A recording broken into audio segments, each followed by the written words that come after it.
Here in Southeast Alaska, we have a few remaining stands of old-growth trees that are the best habitat for Sitka blacktail, which is a beautiful animal, worthy of hunting, amazing tasting, incredibly challenging to hunt successfully.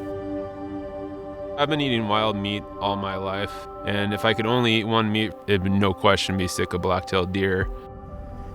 And that basically entails going into the rainforest, climbing to the top of the mountain in August, and doing all this while in proximity to an incredible dense population of brown bears.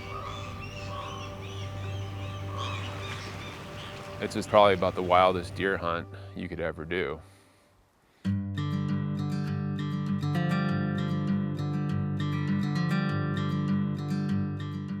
I really love hunting. It's a really special thing. That we could carry a rifle up a mountain next to an ocean and hunt these beautiful creatures on public land. There's nothing like it. Yeah, I mean, that maybe just right soon.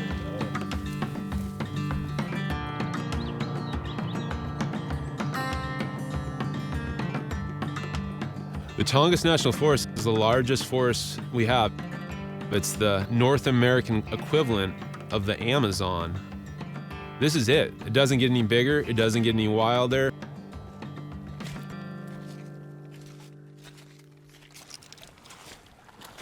Yeah, he's freezing. There, right there. Right under the bank. It's looking at us. He's about 200 yards away. One of the things about wilderness, there's still apex predators, and they need a lot of space. There may be more than one per square mile here. It's one of the denser, maybe densest populations left on the planet. This is their home. They need this wild space. If we open it up for development, they don't have a home.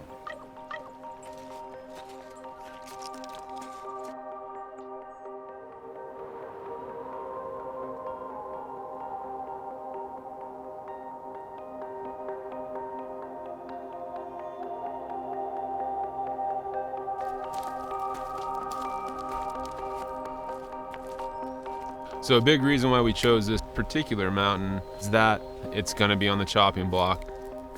So selfishly for me, I want to see this mountain, I want to experience it, because in 5 years, you might not be able to.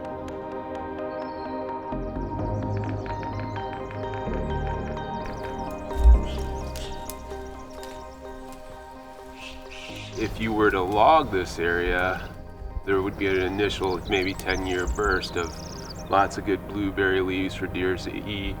Bears would be happy for a little while, and then a few years later, these trees would grow up and just block out the whole entire understory, and it creates this dead zone. You have about a 200-year cycle.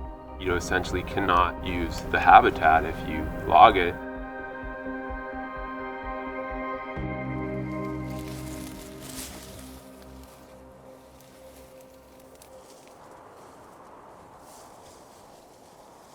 So this is a grandfather trail. This is where generations of bears have stepped in the same spot. They kind of grind their feet into this trail. Could be hundreds or even thousands of years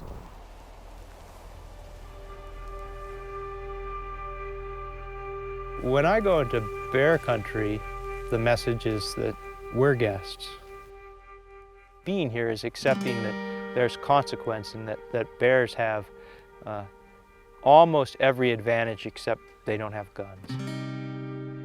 I am a bear attack survivor. I was leading a group of mountaineering students.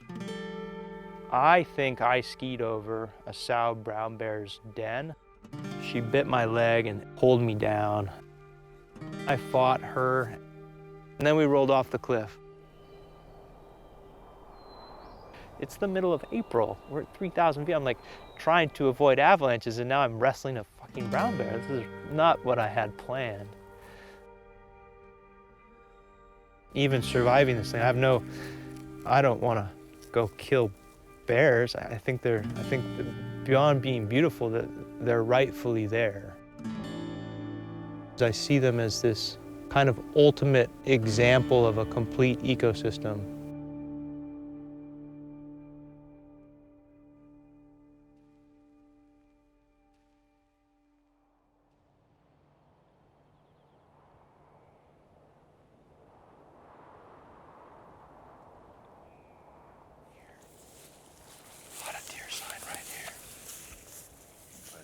Make a ton of noise, but if we do go up to that edge, that will be our one potential shot, but it's going to be him letting us shoot him.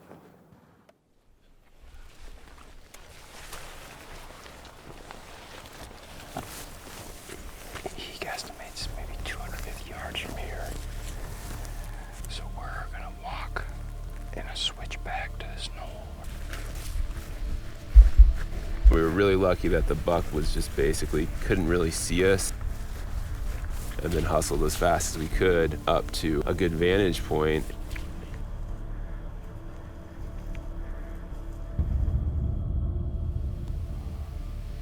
Okay, he's starting to walk away. Do you have a shot? I do not. Take it. Okay, I'm gonna take him.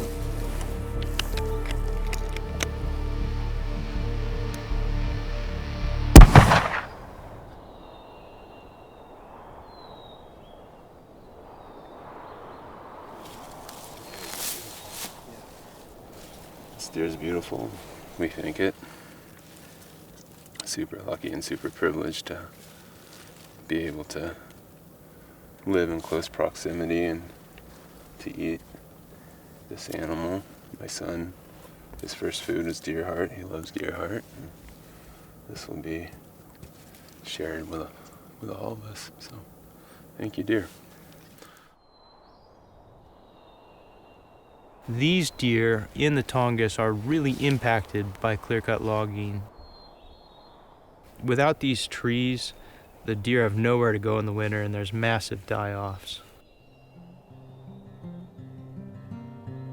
Forrest and I were born here. We're not leaving. I have been in these woods since I was a little kid.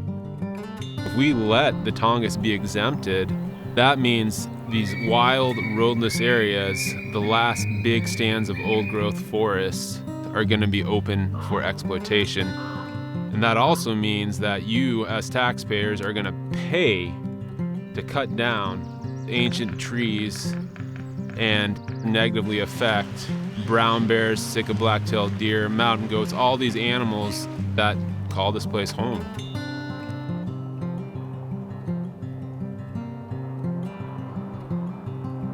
The wild creatures and wildlands and experiences that are there for the public, that are our heritage as citizens of this country, that is invaluable.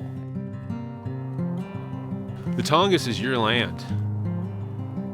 Take away the roadless rule from Tongass, and you take away this opportunity to hunt wild animals for future generations.